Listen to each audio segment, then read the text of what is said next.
What's going down, people? How you doing? TK coming at you. Just today want to talk to you guys about the sustainability of the dollar and whether or not you should have alternative forms of currency like gold, silver, and Bitcoin. Now, a lot of people post the argument and they say, well, the government's been printing money for 10 years, so what makes you think that they can't continue to print money for the next 10 years? Well, there's three things that you have to look at, and that's the petrodollar, the world reserve currency status, and then also the other countries that buy U.S. Treasury bills. Because those are the three tenets that keep our economy afloat. We get a commission from oil.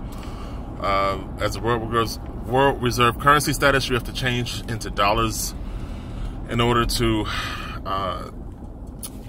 transfer from one medium to another. Then, of course, Treasury bills is what sustains the government being able to print money altogether. So if all three of those are being challenged, then that sort of influences the strength of the dollar. You have to remember that any promissory note is only good as long as the promise is still backed. So if people are starting to lose faith and confidence in the dollar, and they're starting to look internationally towards alternative currencies, then that means that the dollar's hegemony is being challenged. So in that challenge, if the dollar is dethroned, then America itself doesn't have the sustainability, and it puts the financial cliff a little bit closer.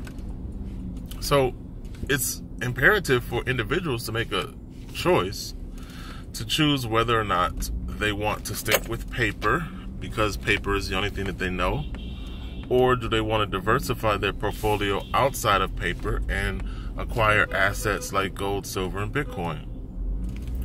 Now, you have to ask yourself what type of spendable income you have in order to convert out of paper.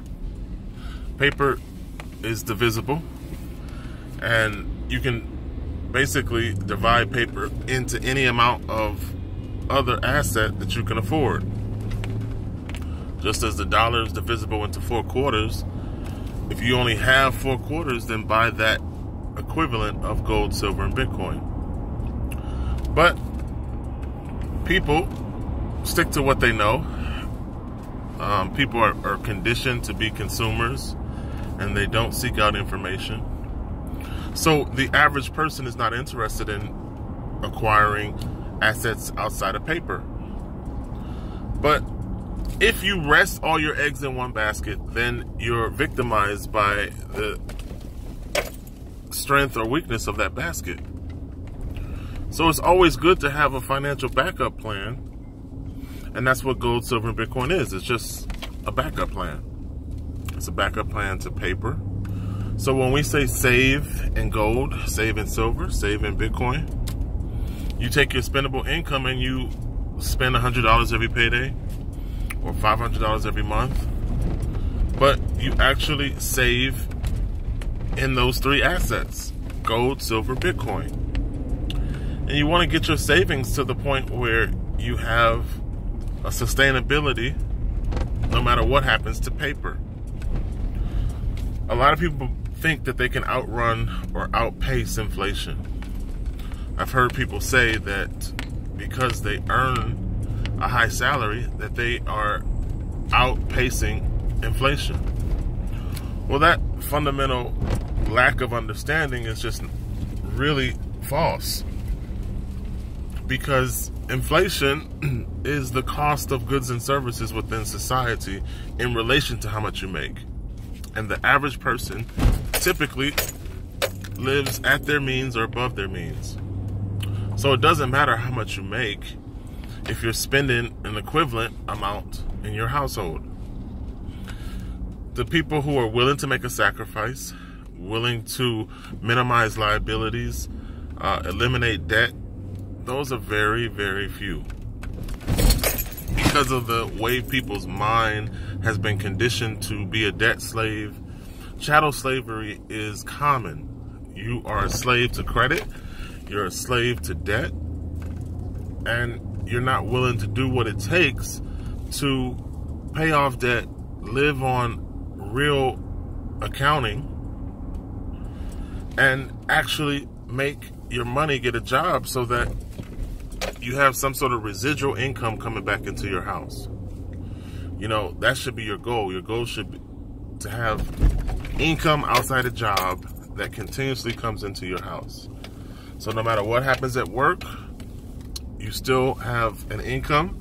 And no matter what happens with paper, you still have other forms of currency that are worth more than fiat. Gold, silver, and Bitcoin are worth more than fiat. It takes a lot more dollars to buy any one of those three. So you really want to position yourself economically so that you're winning no matter what happens to the economy.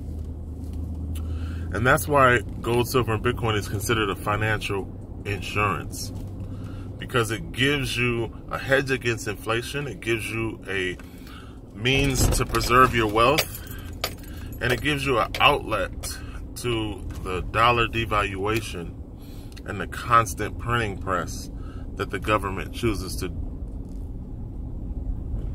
So the only thing I can do is talk about it, because not many people do talk about it. You know, the only thing I can do is try to point some people in the right direction, challenge your mindset, and hope that some of you guys make a different decision. I guarantee you that the people who ignore me and stick to paper will be victimized when hyperinflation hits the U.S. economy. The only thing that saves the U.S. from Venezuela or Zimbabwe is the fact that we export our dollars into other countries. But the exportation of dollars is starting to decrease also. So if other countries are no longer using our dollars, then that means we can't export anything. That means that true representation of where the dollar's value is will show itself within the economy. And we're getting closer to that because de-dollarization is happening all over the world. And over 123 countries are basically saying, we're tired of your shit and we're not going to use your currency. We're going to take these alternative forms of currency and use that. So where are those unused dollars going to go? They're going to flood back into the U.S. economy and create a additional supply that's not necessarily needed, and that additional supply is going to reflect. So don't wait until we wake up to Venezuela before you say, I should have something outside of paper. I should have some other form of currency that I can use as a backup plan and, you know, strengthen my household, my personal economy, the one that's in my house, by having gold, by having silver, by having Bitcoin.